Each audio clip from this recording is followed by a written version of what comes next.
Good afternoon, everybody, and what's up? My name is Scott from English Enhancement.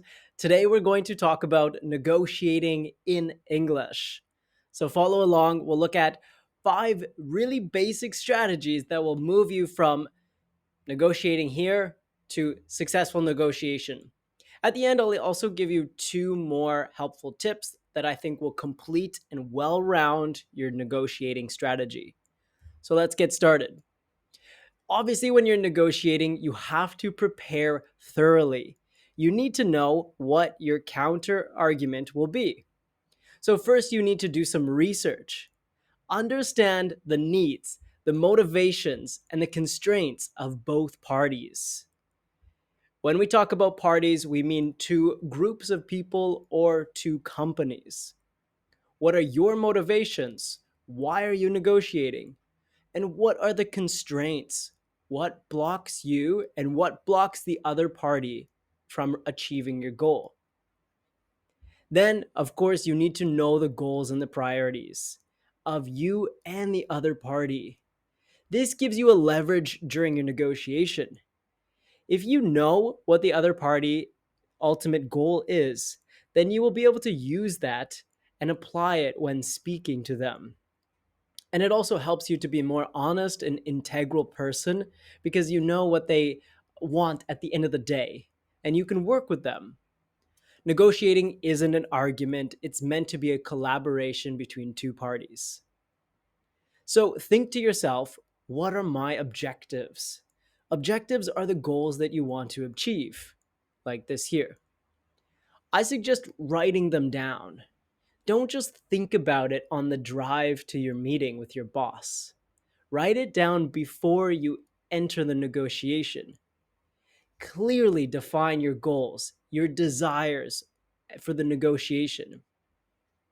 Aim to find this win win solution.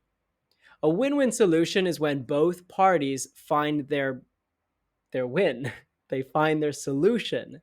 Neither of you have to compromise that much.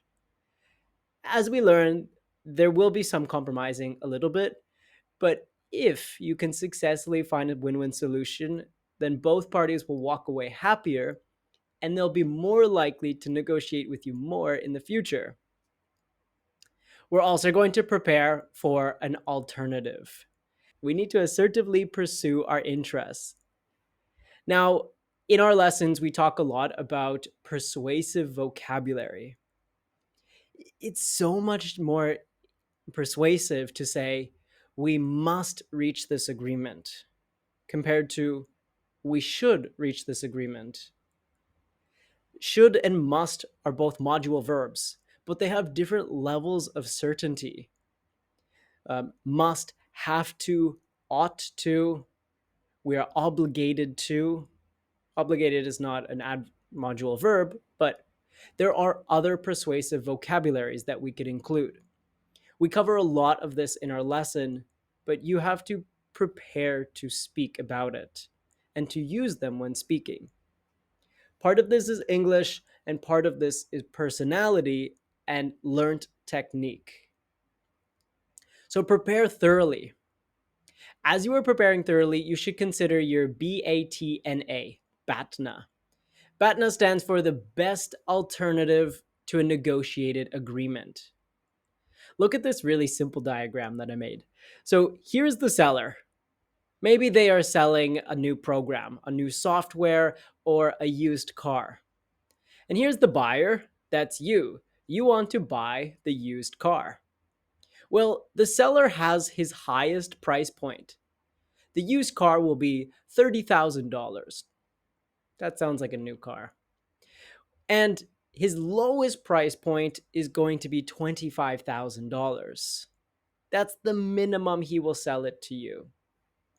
But you, the buyer, can only buy for about $25,000 to $26,000. That's your highest price point. You are definitely willing to go lower. You will go as far as, I don't know, $10,000.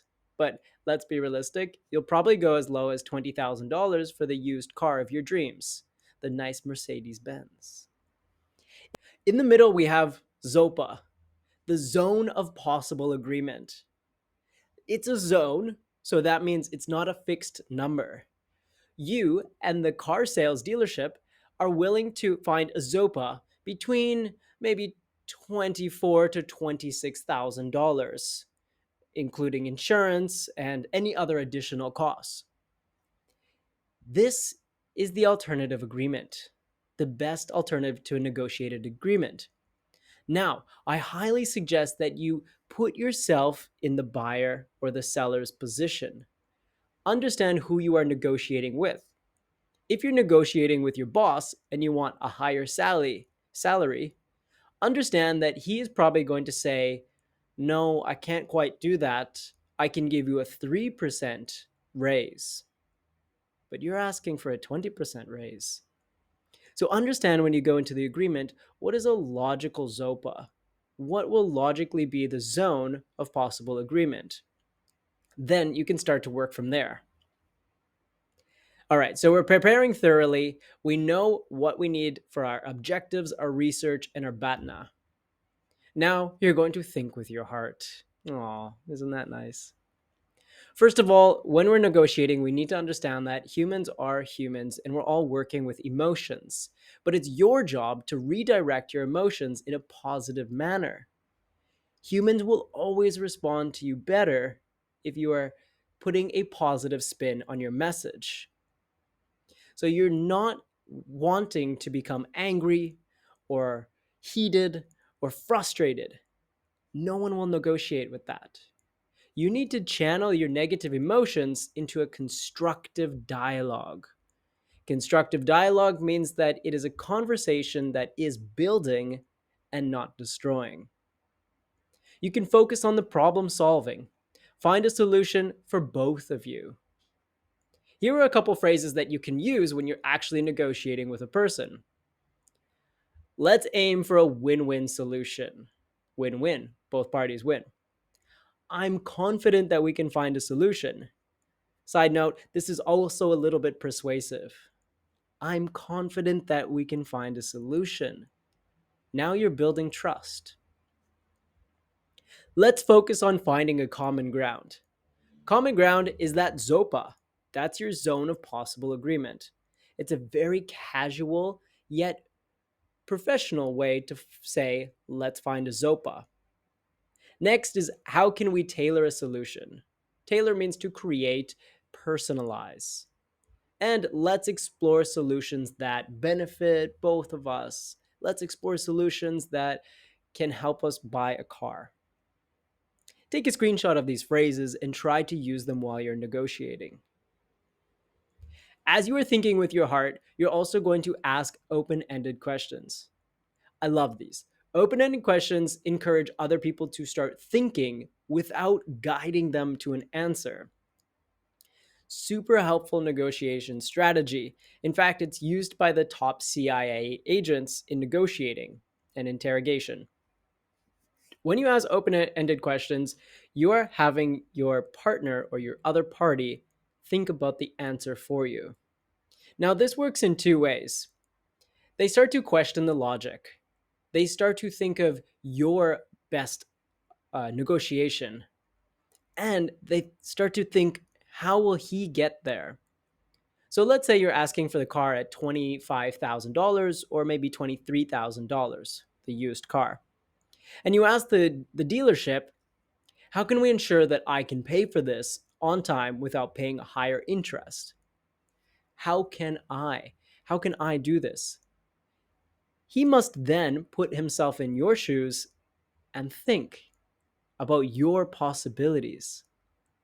Maybe your possibilities will be financing the car, taking out a loan, or reducing the price.